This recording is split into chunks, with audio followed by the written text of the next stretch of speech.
Welcome to Pitch Talk Unfiltered, where we feel it's the ultimate podcast for aspiring football stars looking to make their mark on the professional stage. So each week we're going to bring you candid interviews with current and former footballers who have been in your shoes and have successfully made the transition to the professional arena.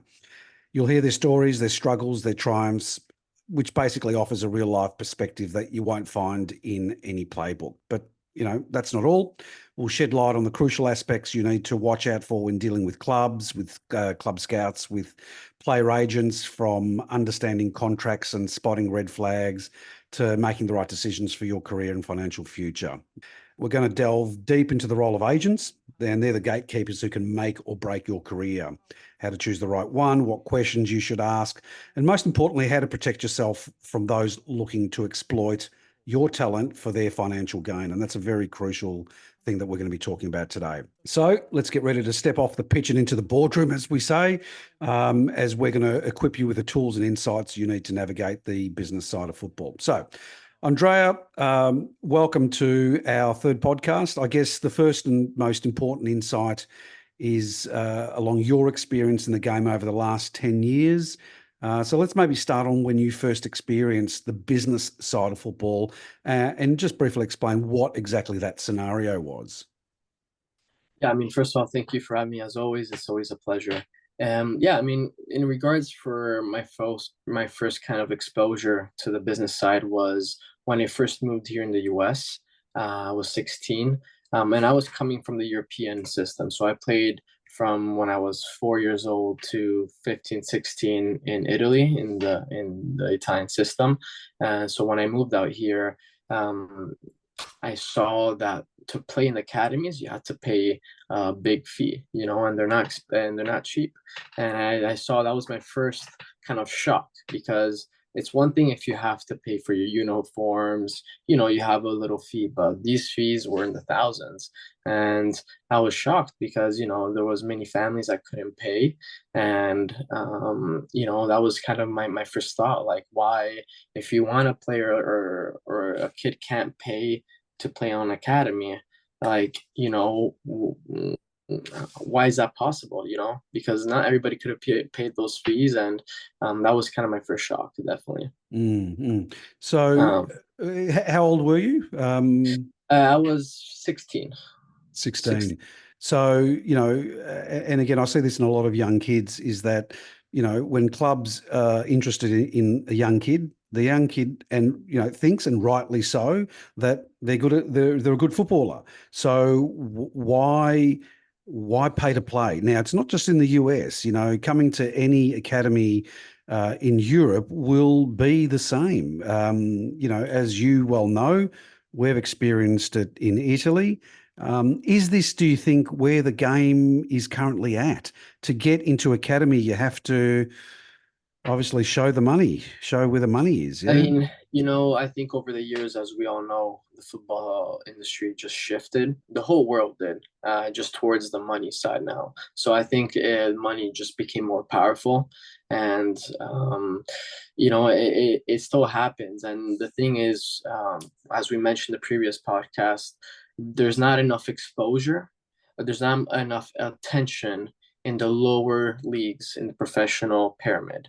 So in Premier League, in championship divisions, you might not see, if something bad happens, a scam or a director with money gets something, it's going to be something big. It's going to be on all the newspapers. Your image is going to be ruined. But there's not that media attention in the lower divisions, in academies and lower academies for the youth.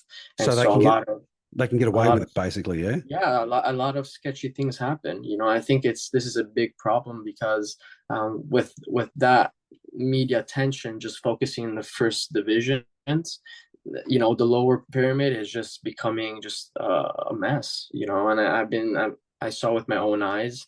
I saw my teammates at a young age falling into scams. And it's sad to see, because that first division is only less than 1%. There's football is even the lower divisions. It's not just the Premier Leagues. Football is even the local teams, the local youth teams. That's football too, and there's just not enough attention. So a lot of shady things happen, and it's sad because now with today's technology, the scams are just getting even more and more and more. Mm, And it's a shock. But I think as a player, I didn't have a mentor that warned me about these scams, so I had to learn all by myself. mm, mm. And till this day, it's even hard for me to distinguish what's a real agent or what's a fake one. I see directors how they work with my own eyes, and so it's definitely not getting better at all. Yeah, so I'd like to maybe give an example of a player out of Canada who was approached by people that call themselves agents that had direct contact with a club in Italy. They said that they liked what they saw in his highlight reel. They said that they would like for him to come immediately to Italy, to go immediately to Italy because everything was sorted. When he approached me and said, this is what's happened, I guess the first red flag that I saw is when I asked him whether he had been shown a contract or a letter of offer, and he hadn't. Now, for anyone watching this podcast, we should say that if you want it, if you want to find out whether something is genuine or not, then they need to give you something that's at least contractual, whether that's a letter of offer or whether that's an actual contract. Now, when I said to him, "Look, the best thing for you to do is to go back to these people and say, can I review the contract?" Because they were expecting him to fly across to Italy, and here's the kicker, is that they said for the privilege of doing that he had to pay them €3,000. Now, that is automatically a red flag. When somebody asks you to pay them a fee for a potential trial or a possible position at a club, I can understand that a player would be thinking, "Oh, this is my opportunity." But they will fall deep into the crevasse if they don't ask the right questions. And the first question to ask is, can I have a letter of offer from the club, signed by the club, or a contract? Now, you can say with the latest technology, if you have said, anyone can get a logo from the internet, Correct, put it correct. in a Word document, create something, and then go, here we go, here's the letter of offer. Now, what I would suggest to any young player who gets approached by somebody to say that we have an opportunity is to do some background checks on these people. Now, Exactly. Google is amazing. Any other Yeah. search engine is amazing to say, who is Andrea Pregoni? Who is Nick Prosopoulos? Who are these people? Yes. And if they're legitimate, they will come up as being legitimate. So just to close this example, I said to him, tell me the name of these people. And I'll help you because this person wasn't that savvy in that area. The minute I typed in one of the names, it came up from Albania, right? So it had nothing to do with, and now I'm not being targeting any specific country. I'm just saying is that it Of came up course. and It wasn't. there was no connection to football. Mhm. So imagine if he had wired €3,000 to these people, he would not see them again. Or imagine he packed up his family and flew to Italy, went to the club, and the club said, "We don't know who you are. No, There's no it's opportunity." yeah. Honestly, it's unacceptable because one, you're playing with a child's dream. Already from that is a low standard, and it's not just the child, it's the family too.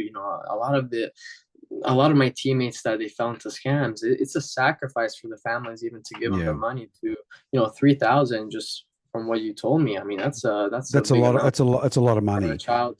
So, I mean, for my advice as well in regards for trials, like you did say, the background check is very important. Mm. And another thing that a lot of players do not ask is, first of all, never be afraid to ask. Ah, 100%. But second is you have to know how many foreigner spots are available.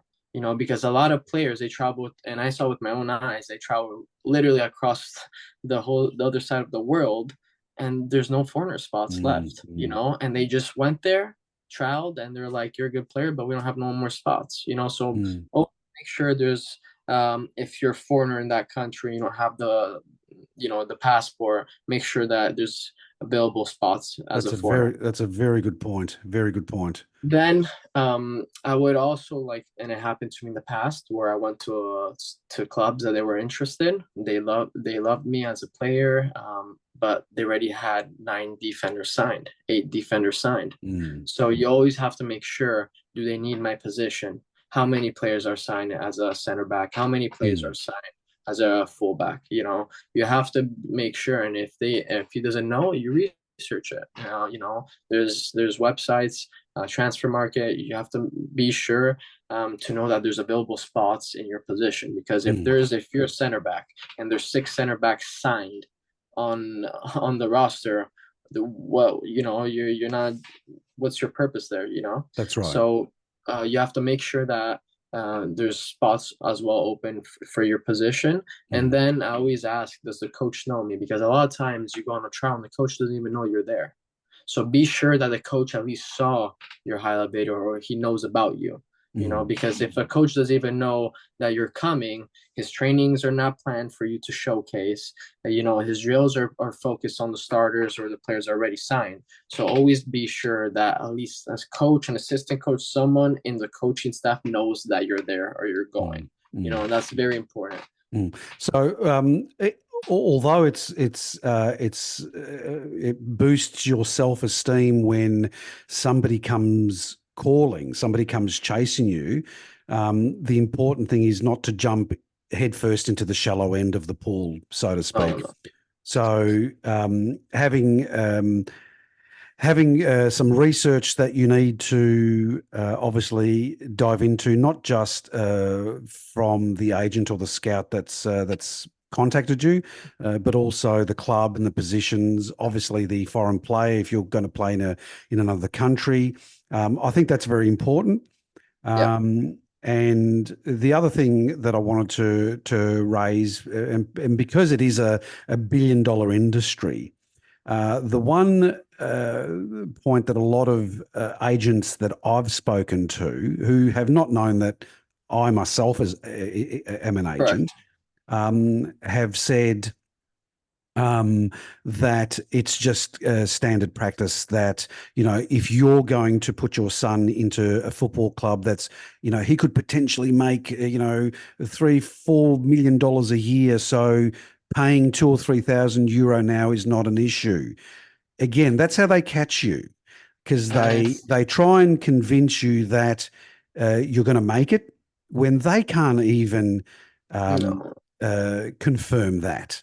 Yeah. Um, the other thing I want to ask you, Andrea, with your experience, that if somebody approaches you or approaches a young kid or approaches the parents of a young kid and say that we have a club that's interested, would you recommend that the pet or the family does research on the club, maybe even calls the club direct, just to confirm that? What are your thoughts on that? Or would you put your trust in the agent, maybe do some research on the agent? Yeah. What are your thoughts? Based on my experience, when there was an agent talking, for example, in my past clubs, they were the contact between me and the club. Before I went, I wanted to talk with somebody in the club, either that was an assistant coach, a general director, someone. Because remember, if a club does want you, they want to have a conversation with the player. You Mm. never see Mbappe signing to Real Madrid and he never talked with anybody from there. So just an example. Yes, of So you course. always the player needs to always have some conversation with somebody inside the club. And then Mm. of course, in regards for the fees and all this, that's through the agent, but there's Yeah. always some type of conversation. That's what happened with me in Portugal. Before I Mm. went to Portugal, when they wanted me, I had a call with the club, and I was sure about it. I was calm and I went there and they had everything as planned, So always make sure that you could speak with somebody in the club. And then as well, the research is fundamental, because I had a lot of agents telling me, go to this team because this is a high potential team. You go and research and it's not what they say. So always make a Mm, research, and there's Google is amazing for it because you can see their full matches on YouTube. You can see mm, their stadiums, more information about the club. So definitely you have to do your research, mm, because again, you're going to another country, you're going to a new place that you don't know, so of course you want to know where you're going, mm, um, mm, and then again with agents, you have to be you always have to ask him questions. I know, so if a lot of them say you have to pay me or else I'll stop the conversations with the club, that's a red flag, of because an course. agent, their job is, their purpose more than job is to help young players find clubs, right? And then, of course, you build your relationships to move up the pyramid. Mm, But if an agent tells you, if you don't pay me, and they even go even low, if you don't pay me €250, I'll stop conversation. That's a red flag, mm, mm. So always make sure that you have direct contact with the club. And then if somebody does ask you for money for a trial, I I think that's a red flag as well, based on Yeah, my personal experience. Because yeah, if a club wants to see you yeah. and they can't provide accommodation for your child, that's fine, because not many clubs have that budget. That's But right. if you're already flying there, you're paying for an hotel, food, Uber, whatever it is, and they want you to pay a trial fee, then that's for me a red flag. Yeah, and Because based on mm, my experience, the clubs that wanted to see me, they did it. mm, They said, mm, enjoy, you come. Of course, maybe some clubs didn't have the budget for the flights or whatever, and some clubs do accommodate you. mm. But there's no trial fee if a club wants to see you. That's right. And look, I 100% agree on that. You've experienced it. What I always recommend, if opportunities are presented to me as an agent for players, I make it absolutely mandatory to have Zoom meetings or Teams meetings or Skype or whatever it is, but face to face. So not just phone calls, just face to face. I think it's important to, if you're going to be speaking to an agent or a club, that you put a face to the name, because even via video link like we have, you can still get an understanding of what that person is like and what their values are. So if it's all done via email, you can't really gauge what their motives are, for example. So Yeah. a lot of examples that I've seen have been purely email. This is who I am. Yeah. This is what I do. There's an opportunity for a club. Wire me €3,000, and I'll let you know the next steps. Now, in this day and age, a lot of families are aware of, let's say, red flags like that. But even still, there are people, because it's an opportunity of a lifetime, people are prepared to say, well, okay, if it's going to cost me €3,000 or 4,000, whatever it is, to be exposed to a club, then I'll just do it for my son or daughter, because that's an opportunity that I want to give them. But there are steps to take to avoid falling into a pit Always. that you can't get out of financially. So and based on that, agents and scouts and clubs, in your experience, how do these opportunities come about? I know you and I have been working together for a few years. Obviously, we met during the pandemic, which was destructive for the football industry globally, and it's still having an effect, 1 or 2 years later. Um, how do things happen? Like, I'm going to mention here about, having a CV, having a highlight reel, having a social media presence. What can young kids do to get their name exposed, so clubs and club scouts and agents can come across them to say, hey, I want to talk to this kid? Yeah. So first of all, as we know, football is a business, and you're your own brand, and that's Mm, something that I feel that it's not talked about. When nobody knows about you, your name is not big. Nobody knows about you. So mm, there's players that they train 4 or 5 hours a day, every day, consistent. They probably even train more than Premier League players, yeah. but nobody knows about that. Nobody knows about you.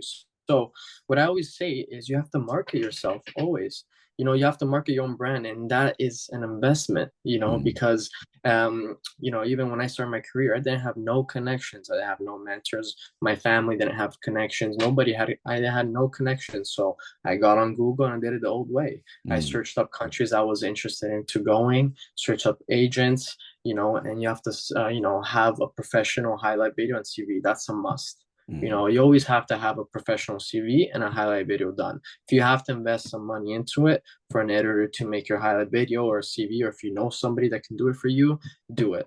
Because if you don't have those two things, why should someone even look at it? Because these mm, people don't have time. They want to see clean highlight videos, clean CVs, so that's definitely important. But you do have to make time to market yourself. mm. You have to email agents in the countries that you're interested in, because if you send 100 emails, out of the 100, one or two might answer, and then you start from there. That's You right. start, you That's right. start, you start. So That, that's why it takes hours, because a lot of players, by all means, they and I had to learn this the hard way too.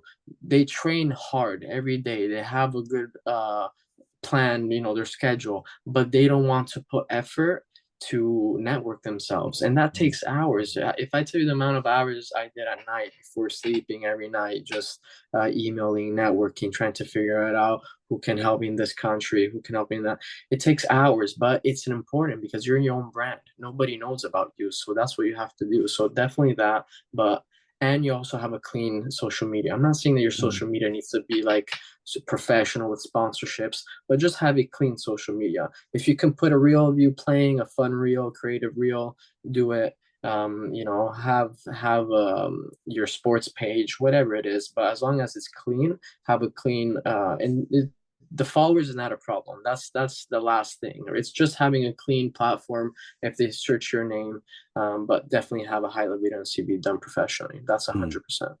Yeah, you mentioned one thing which I thought is very critical. And you in particular are probably the exception to the rule because I know how hard you train.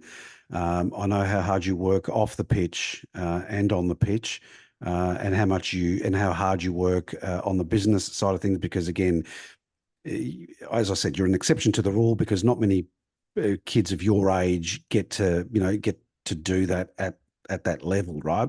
But you mentioned one thing is that you started sending emails, and out of 100 emails, you might get one response if you're lucky.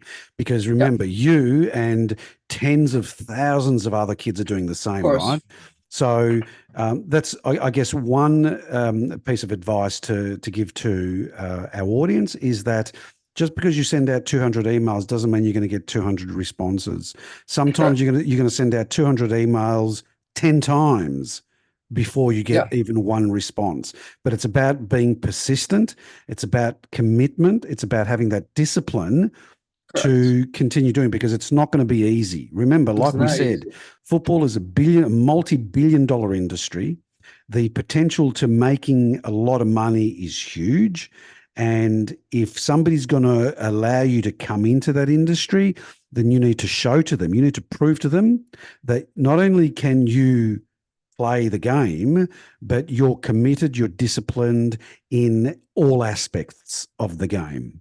And I think that's important that young kids understand this, that just because your parents may have money or it's going to cost this much to go into an academy or to play at a club anywhere around the world doesn't mean you're going to be there for a long time. You need to continue the effort.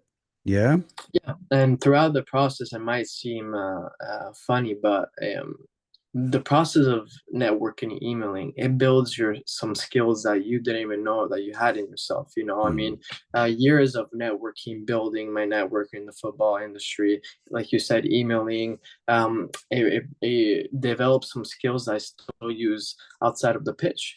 So every little detail in this journey helps you off the pitch in the future. mm, So maybe when you're doing it at night, that you're tired, you're like, oh, I'm just wasting my time. In the long term, you'll see that those nights there helped you build skills in the mm, business aspect and off the pitch.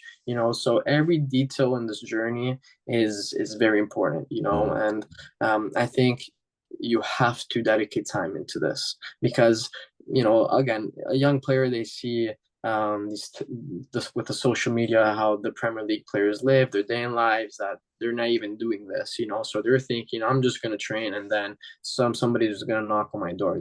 Unfortunately, it's not like that, especially if you're starting with no connection.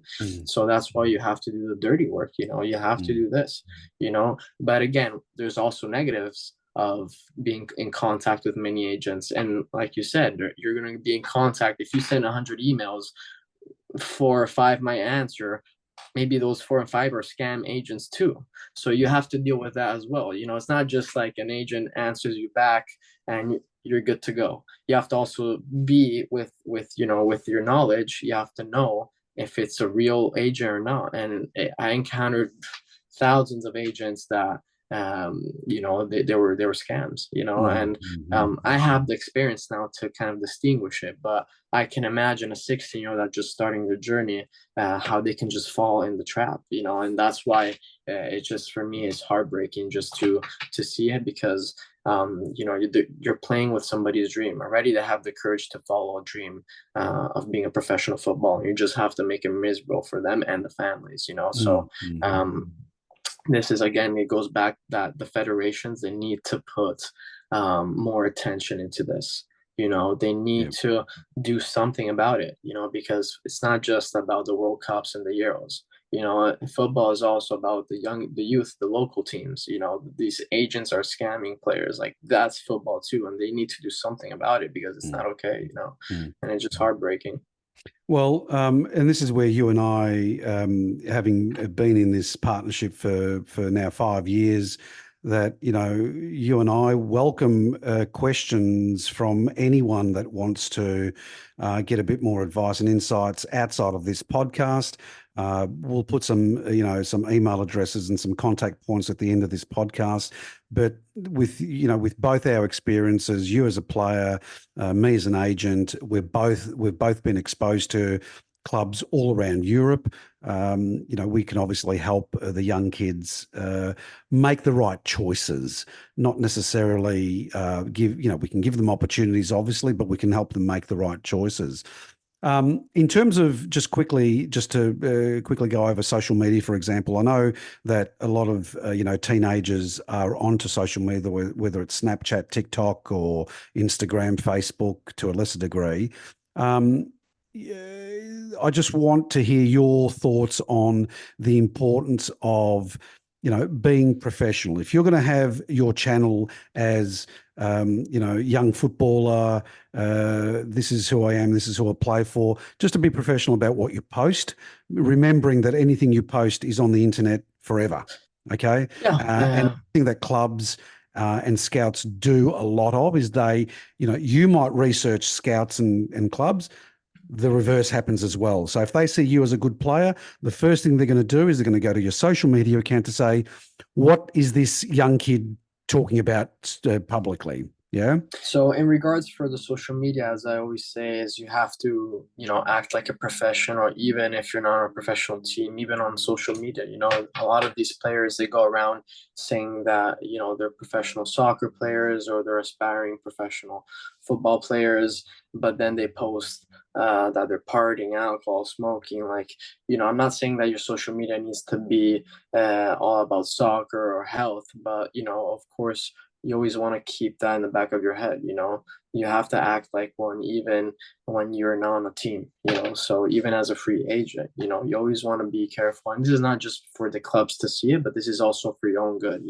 Because if you tell your family that you want to be a professional football player or friends, and then you post about partying, alcohol, smoking, and they see that, what image is that on yourself? So it's not just about the clubs, but it's also for your own self. So I think that's something very important. I think you're right on the money, and as in your position now as a current professional footballer, having been there since the age of 14, I think they're great insights and some great advice for the younger kids. So I guess we've spoken about the red flags to look out for, particularly because it's about the business of international football, and because football, as I said, is a multi-billion-dollar industry. Um, the way I like to see it is that it's as if you're going for a job at a company. Um, you need to have a CV. You need to have proof of what you've done in the past to qualify you for the job. But Yeah. there are also, particularly with football, other things that you need to do to give yourself the best opportunity possible. But in saying all that, understand that, like with any billion trillion dollar industry, there are the sharks that circle, and they're the ones that Yeah. you've got to really look out for because, like you said before, Andrea, this could make or break a childhood dream if you get in bed with the wrong people. So, what are some final words of advice that you can give some young kids? If they don't get the opportunity to contact us direct, what are some words of advice that you can give to these young footballers as what they should look out for and how they should approach situations like that?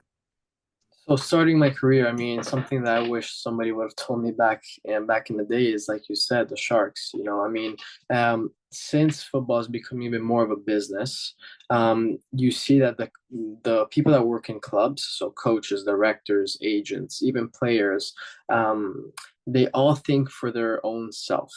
They all think to save their job, and that's something that I just see every year, even if it's a professional club, even if that person has a good CV, worked in the past with top clubs, they all think for themselves first, Mm. and just because, again, when there's more money into the business, money puts fear in people, so they don't want to lose their jobs. They don't want to take a risk on that young player. They want a player, if they see, for example, a player that has potential and doesn't have high CV, but he has potential, and then a player that's, he has a normal career, has decent stats, they're gonna go for the stats because the stats is what assures them, because they don't want to Mm. take that leap, that they don't want to take that because they don't want to lose their jobs. They Mm. don't want to. Mm. They don't want to do.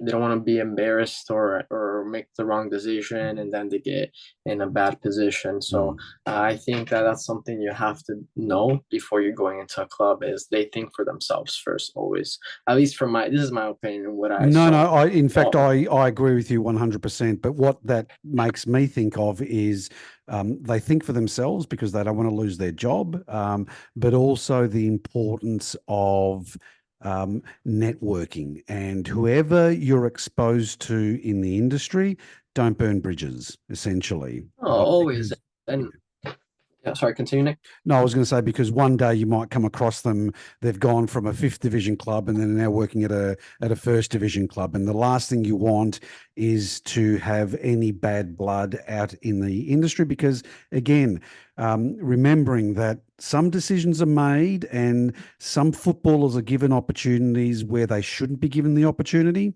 They're not great footballers, but they just happen to, whether it's know someone or if they've paid more money or whatever it is. So keep the network clean, Always. and make sure you always connect yourself with clean people, with people that have your best interests at heart. Yeah. Always. And there are people in the industry that what they want to change, and I think that's a great point that you said, because even if you do encounter these sharks right in front of you and you just see some crazy things that you're just like, wow, that this is not okay, you always want to keep a calm. You never want to fight back, because I Mm. know from what I saw with my own eyes, teammates or people that I know that they fought back, they got in a fight, or they got in arguments, then you put a wall into that, and it's just not good. So always, always have your chin up, chest out, And like we said in the past podcast, that you want to be clean. If you see something bad, don't overreact. You want to Mm. control your emotions, because I think that's something very important. Also, be professional, be respectful, Always. understand that everyone's journey is different. Exactly. Not everyone comes from money. A lot of people come from poverty.